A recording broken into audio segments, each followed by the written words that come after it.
안녕하세요. 역사 돋보기입니다. 우리 한국사 속 왕조들 가운데 가장 신비스러운 이미지를 가지고 있는 국가 발해. 발해의 비중이 크게 인식되고 있지 못하고 또 발해의 영토 상당수가 오늘날의 중국, 러시아, 북한인 만큼 연구가 왕성하게 이루어지지 못하고 있지만 엄연히 발해 역시 우리 한국 역사의 한 챕터를 구성하고 있는 중요한 국가랍니다. 고구려를 계승한 국가로서 강력한 강대국으로 존재했던 발해였던 만큼 후대에 우리가 자부심을 갖고 있는 국가가 발해인데, 그렇다면 발해는 어떻게 멸망했을까요? 결론부터 말씀드리자면 발해는 926년 거란에게 멸망을 당했습니다. 거란족은 요하라는 강 부근에서 흥기한 유목민족으로 크게 8개의 부족으로 나뉘어져 있었는데, 그중 진랄부의 야율 아보기가 906년 거란의 타 부족들을 모두 통합하고 스스로 카간에 등극했습니다.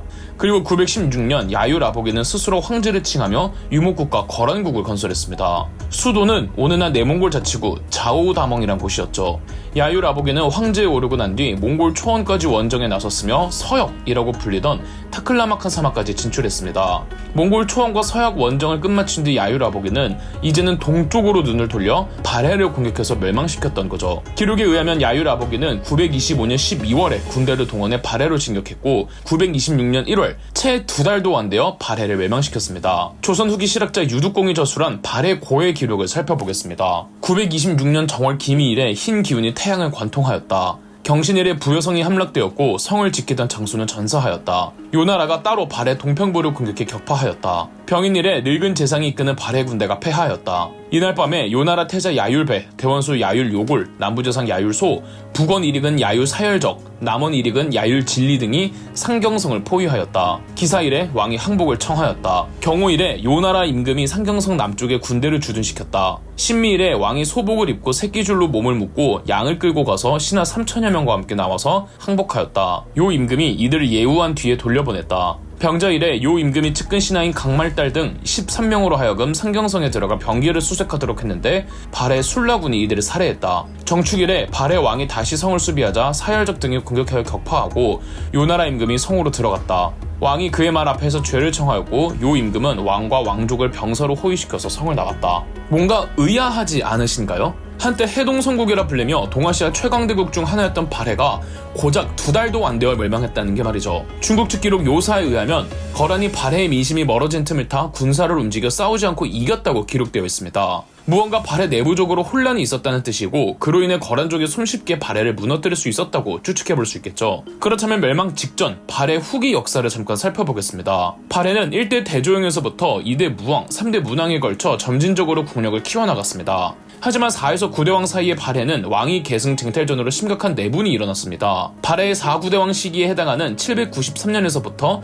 818년까지 약 25년간 단 한 명의 왕도 정상적으로 즉위하지 않았습니다. 이러한 발해의 어수선한 내분을 수습한 왕이 10대왕 선왕이었습니다. 선왕은 빠르게 국력을 회복하고 대외 원정에 나서서 발해 역사상 가장 넓은 영토를 넓혔으며 발해의 최전성기를 이룩하였죠. 발해의 전성기 시절을 일컫는 말인 해동성국이란 용어도 선왕 제위기에 탄생했답니다. 830년 선왕이 죽고 11대왕 대이진부터는 앞으로 쭉 발해 왕들의 왕호가 전해지지 않고 있습니다. 무왕, 문왕, 선왕 이런 식으로 시호 없이 그저 본명으로만 기록되어 있으며 심지어 공백으로 아예 누락된 시기도 있어서 몇 명의 왕들이 존재했는지조차 모르죠. 그리고 선왕 사후 또다시 발해는 쇠퇴기를 맞이합니다. 왕권은 약화되고 귀족들의 권력 쟁탈전이 격해지는데 심지어 자세한 기록도 없으며 왕들의 생물 연도는 물론이고 즉위 연도까지도 명확하게 알기 어렵죠. 확실한 건 발해가 그 어느 때보다 쇠퇴하고 있었으며 그 원인은 귀족들 간의 경쟁과 왕위 계승 분쟁이었다고 해석하고 있습니다. 발해에 복속되어 있던 여러 소수민족 부족들도 발해를 이탈하기 시작했죠. 발해의 마지막 왕은 대인선입니다. 그의 재위 초에 거란족의 야율 아보기가 거란족을 통합하고 황제에 등극하였죠.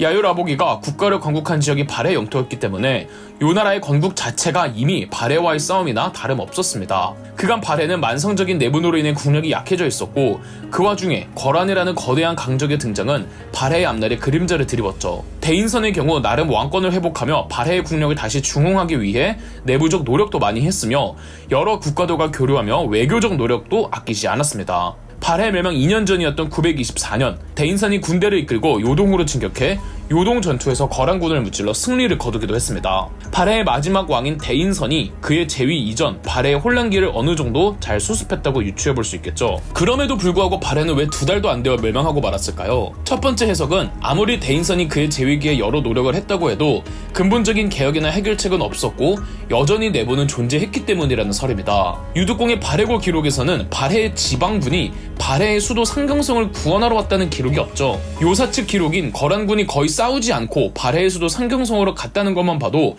당시 발해의 국론이 심각하게 분열되어 있다고 해석하는 관점이죠. 두 번째 해석은 발해의 내부는 대인선 제위기에 상당히 많이 개선되어 있었으며 발해의 내분이 발해 멸망에는 큰 영향을 끼치지 않았다는 해석입니다. 발해 멸망의 원인을 군사적인 관점에서 해석하기도 하는데요. 이 거란군은 발해 각 지방의 여러 지역이나 성들을 하나하나 무너뜨려가며 진격하지 않고 곧바로 발해의 수도 상경성으로 진격했습니다. 유목민족의 주특기가 기동성이니 그들은 곧바로 수도부터 포위해버렸고 지방군은 손쓸 수도 없이 발해의 왕 대인선이 항복해버렸던 거죠. 이 해석을 뒷받침하는 주장은 훗날 고려와 요나라의 전쟁, 고려 거란 전쟁 당시를 보면 설득이 됩니다. 고려 거란 전쟁 당시 거란의 요나라는 기동성을 극대화하여 어떻게도 수도 개경으로 직공하려고 했습니다. 2차 고려 거란 전쟁 당시 그렇게 했다가 양귀와 김숙흥 장군에게 그토록 당했으면서 3차 고려 거란 전쟁 때 또 수도 개경으로 직공하는 방식을 고집했죠. 이로 말미암아 거란군의 가장 기본적인 전술은 일단 적국의 수도부터 바로 공격하는 것일 수도 있는 거죠. 그게 발해에게는 먹혔고 고려에게는 먹히지 않았던 거고요. 한때 이 발해 국력 쇠퇴의 원인이 백두산 폭발 때문이라는 설이 유행했었습니다. 발해 멸망 직전에 백두산에서 엄청난 대분화가 있었고 이로 인해 발해의 국력이 크게 쇠퇴했다는 것이죠. 오늘날 지질학자들의 화산 쇠설류와 퇴적층 연구에 의하면 실제로 10세기 때 백두산에서 엄청난 대분화가 있었다고 합니다. 백두산 대폭발은 문헌상에도 기록되어 있는데요. 때는 바로 946년입니다. 고려사에는 하늘에서 거대한 북소리가 들렸다고 기록되어 있으며 일본 측 기록에서는 하얀 재가 눈처럼 흩어져 내렸다고 나와 있습니다. 백두산 화산재가 바람을 타고 일본까지 흘러갔던 것이죠. 946년 백두산 대폭발의 화산 폭발 지수는 6에서 7.4 정도로 추산하고 있는데 이는 폼페이를 뒤덮어버린 베수비오 화산 폭발의 40에서 50배에 달하는 위력이라고 합니다. 그런데 사실상 백두산 폭발로 인한 발해 국력의 쇠퇴설은 거의 받아들여지지 않고 있습니다. 눈치 빠르신 분은 이미 눈치채셨겠지만 방금 설명드린 백두산 대분화는 946년의 일로 발해 멸망으로부터 20년 이후의 일입니다. 일부 학자들은 이 정도 대규모 대분화가 일어나려면 그 전에 몇 년 주기로 분화가 반드시 이루어져야 하는데 발해 멸망 직전인 946년 대분화를 예고하는 정도의 백두산 폭발이 있지는 않았을까? 그리고 그것이 발해에 영향을 주지 않았을까 하지만 이는 어디까지나 추론일 뿐입니다. 하지만 분명 발해 멸망의 원인은 해결되지 않고 미심쩍은 부분이 있는 건 맞습니다. 고려사 기록에 의하면 발해 멸망 이전부터 수차례 발해 사람들이 고려로 망명을 왔다는 기록들이 있습니다. 발해 멸망 1년 전인 925년 발해 장군 신덕 등 500명이 고려로 들어왔으며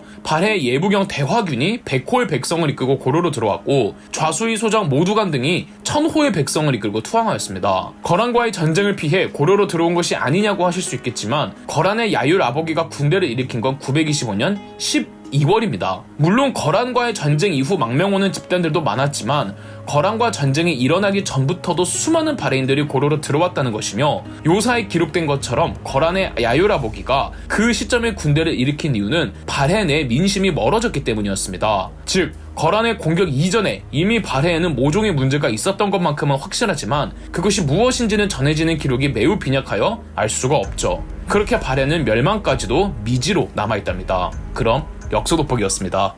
저희 역사돋보기가 멤버십 가입을 시작했습니다.